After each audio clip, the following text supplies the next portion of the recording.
Por que as pessoas gritam quando ficam sem argumento? Você já tentou conversar com alguém sobre política, dinheiro, religião ou qualquer outro assunto polêmico e de repente a pessoa começou a aumentar o tom de voz? Ela interrompe, fala por cima de você, muda de assunto, repete a mesma coisa várias vezes e quando percebe que não conseguiu responder, começa a atacar você pessoalmente. Mas por que algumas pessoas gritam quando ficam sem argumento? Porque muitas vezes o grito não é uma demonstração de força, é uma tentativa de esconder a falta de resposta. Quando alguém tem bons argumentos, não precisa impedir o outro de falar, não precisa ofender, não precisa fugir da pergunta e não precisa transformar uma conversa em uma briga.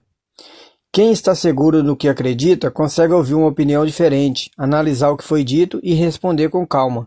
Isso não significa que a pessoa nunca ficará irritada.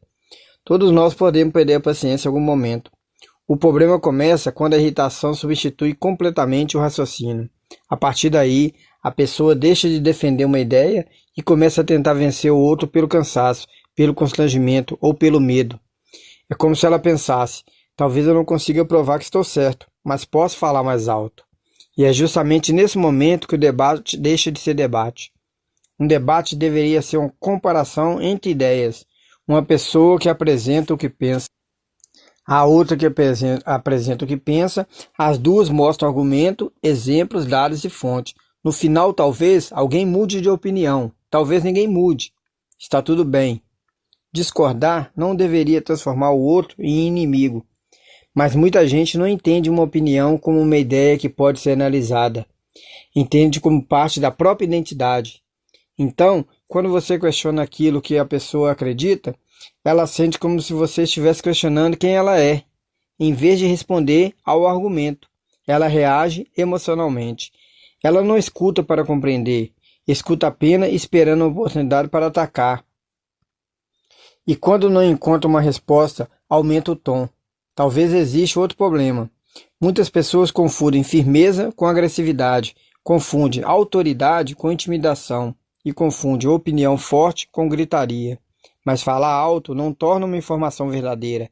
Repetir uma mentira várias vezes não transforma essa mentira em verdade. E atacar quem faz uma pergunta não responde à pergunta.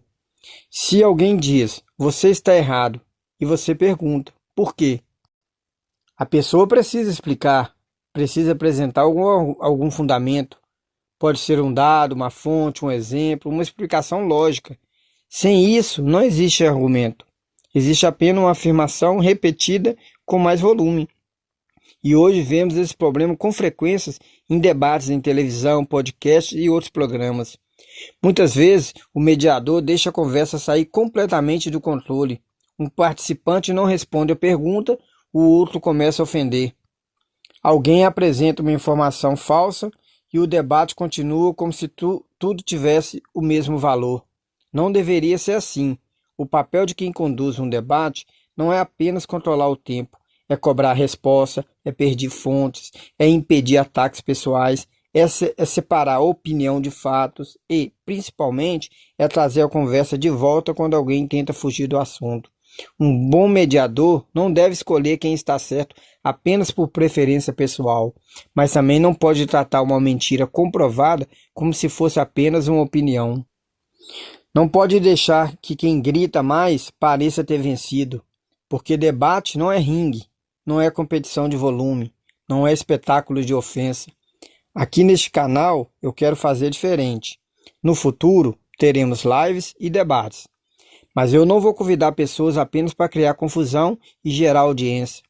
Eu pretendo pesquisar os assuntos, analisar as informações, cobrar fontes e interromper ataques pessoais. E não permitir que a conversa vire uma sequência de gritos, mentiras e frases sem sentido. Isso não significa impedir a discordância. Pelo contrário, discordância é importante. O que não pode acontecer é substituir argumento por agressividade. Nem toda provocação merece resposta. Nem toda discussão precisa continuar até o fim. E sair de uma conversa que perdeu o respeito não significa perder o debate. Às vezes significa apenas reconhecer que o debate acabou, porque uma conversa produtiva existe pessoas dispostas a falar, ouvir e refletir. Pensamento crítico não é apenas saber defender aquilo em que você acredita. É também ter coragem de reconhecer quando o outro apresentou um ponto válido. É conseguir dizer, eu tinha pensado dessa forma. Ou até, eu estava errado. Isso não é fraqueza, é maturidade. Portanto, da próxima vez que alguém começar a gritar durante uma discussão, observe. A pessoa está respondendo às perguntas? Ela está apresentando novos argumentos? Está mostrando os fatos? Ou está apenas aumentando o volume para esconder que não sabe mais o que dizer? Porque a verdade não precisa gritar. Um bom argumento precisa ser dito com calma. E quando a razão termina, muitas vezes começa a gritaria. Mas gritaria não é argumento.